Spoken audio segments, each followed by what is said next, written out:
September 19th, 1961, Betty, Barney and their dog Delcy Hill were driving along Highway 3 in New Hampshire, returning from a lovely warm weather holiday to Montreal. That was until Betty, out of the corner of her eye, sees a peculiar light in the sky. Why are you crying if you're not afraid? I'm afraid now, but I wasn't. I wasn't afraid. I was afraid when I saw the men in the road. Men in the road? I've never been so afraid in my life. This is the most famous, inaugural, pivotal, and if true, terrifying alien abduction stories in known history. This is the story of Betty and Barney Hill. I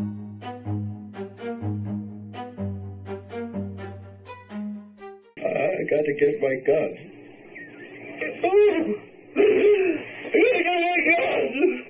All right. All right, that's all. Stop. As Betty saw the strange lights in the night sky, she immediately thought it was a falling star. Barney, in a rational manner, assumed it was just a plane, but it didn't pass over them as a plane would. Instead, this light became bigger and bigger, almost appearing to move towards them. It seemed to be following them as they were driving down the highway. Betty, curious and slightly shaken, tells Barney to stop the car. They took this opportunity to walk their dog Delcy around a picnic area. They then returned to their car and continued driving home, only to notice when looking up that the light was still there. It was following them. So we stopped the car to get out to look at it. And that's when it changed direction and started coming in towards us. Now that was in about the Lancaster area. And then it followed us for about 30 miles. I can't hear any sound. No sound, whatever. I want to hear a jet. Oh, I want to hear a jet. Deadly silent, that is when Barney Hill had the realization that this was not a plane. As they got a closer look at this object following them, they could see it rotating. Then it suddenly descends. Barney slams on the brakes in the middle of the highway to witness an enormous, deadly silent craft hovering above their car, enveloping the view from their windscreen. There was no mistaking what it was now. I try to maintain control so Betty cannot tell I am scared. God, I'm scared. Barney, in the absolute opposite of what I would have done, i.e. run screaming like a little girl in the opposite direction, got out of his car and with his gun readied in his pocket, went in for a closer look. And then I get out with the binoculars and it is there. And I look. And I look. And it shifts over. And there it is up there. Oh, God damn it!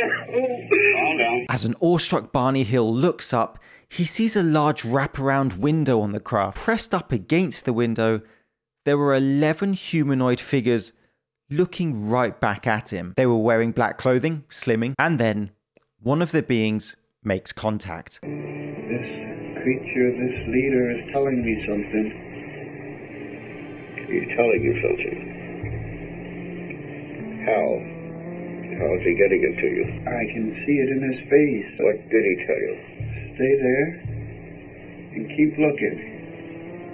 As this message appeared in his mind, Barney was physically unable to draw his gun, and in absolute panic, the realization came over him that he and his wife were about to be taken. Along one side, it had a big, big picture window. And it had dividers in it. And as he's looking up at it, and he could see people standing in the windows looking down at him, and the craft began to descend, and he had the feeling they were trying to kidnap him. Barney ran back towards the car as fast as he could, screaming to Betty. As he reached the vehicle, they both had a sudden drowsy feeling. The next thing they knew, they woke up in their car 35 miles further down the road.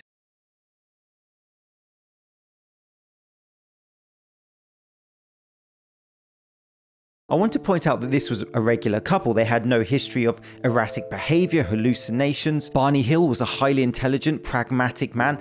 They're just not the sort of people who would have been the ones to make up an alien story. I am, to be clear. I'm that person, madly unstable. Upon returning home that night, the Hills couldn't remember what had happened. They had a fragmented memory. They knew something had happened, just they couldn't recall exactly what. When we arrived home, we had many puzzles. The tops of Barney's shoes were scuffed. Our watches had stopped functioning. There were highly polished spots in the trunk of the car. But the biggest mystery of all was the fact that it had taken us 7 hours to drive 190 miles. They were missing time. But not only that, they felt unclean, and Barney took this opportunity to inspect his genitals. I will leave that alone, just know I had jokes. They could remember a strange light, but not much more. Exhausted, they fell asleep. His eyes were slanted. I see it so. His eyes were slanted.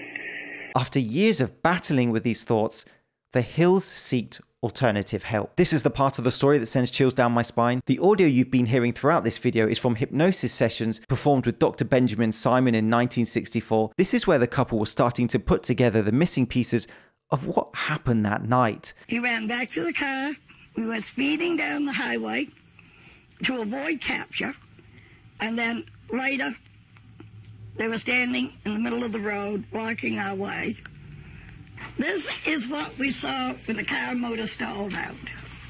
I see. And they're separating and coming up towards us. This is your view, then, of the UFO people from out your car window? Right. Actually, there were 11. And so instantly a limitation of hypnotherapy, which is commonly used in these alien abduction cases to recall memories, is the hypnotherapist can ask leading questions. They can almost put words or ideas in the participant's mind. And so it's a highly contested way of gaining information. Nevertheless, the audio you're about to hear, you will never forget. I saw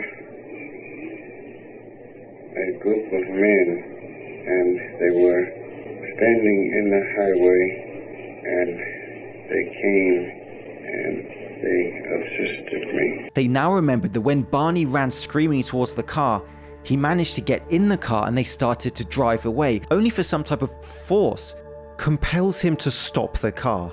Barney Hill during these sessions even managed to draw the beings that he saw. Come on Barney mate, I mean I can hardly see and I draw like a 2-year-old, but I reckon I could knock out something better than that. A bit of cross-hatching or something. This is the first drawing of what has now become known as the grey alien. They had large cranium and the chin was very small. You may remember my video that shall not be named. The young people who say they saw the alien at their school, again they were describing something very similar. A big head, greyish skin, large black eyes, small nose, a slit for a mouth. Sexy. The object was on the ground. I think it was the same one I was watching in the sky.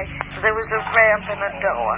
They took me and carried me up this ramp. There's a couple of men behind me, and then there's Barney, and there's a man on each side of him, and my eyes are open, but Barney's still asleep. He's walking and he's asleep. I am only thinking of mental pictures, because my eyes are closed, and I think I am going up a slight incline, and my feet are not bumping on the rocks.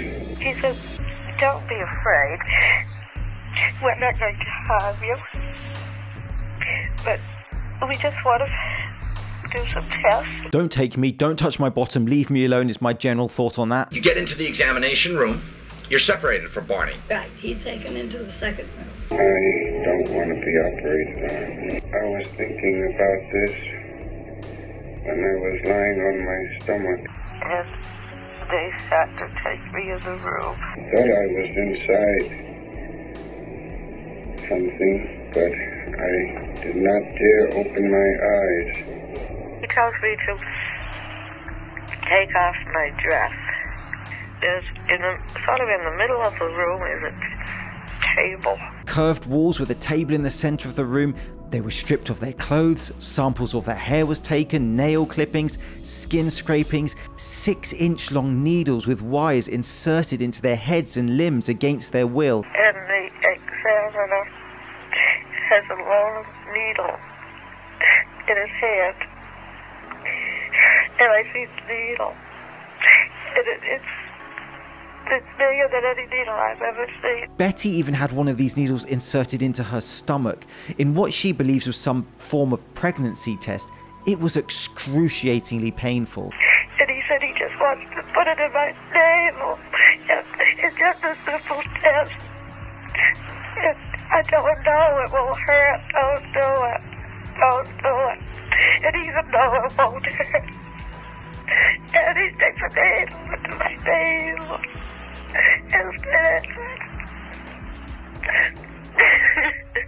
As these invasive and painful medical tests were being performed, a leader stood watching, observing, documenting. After this ordeal was over, Betty was unexpectedly given the opportunity of a lifetime. She had the chance to talk with the leader. And showed me the star map of where they were from.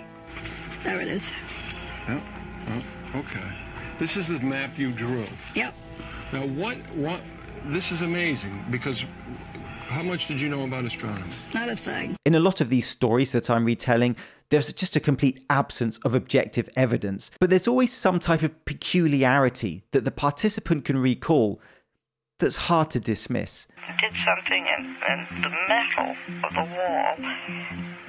There was an opening. And he pulled down a map. The heavy lines were trade routes. The broken lines were expeditions.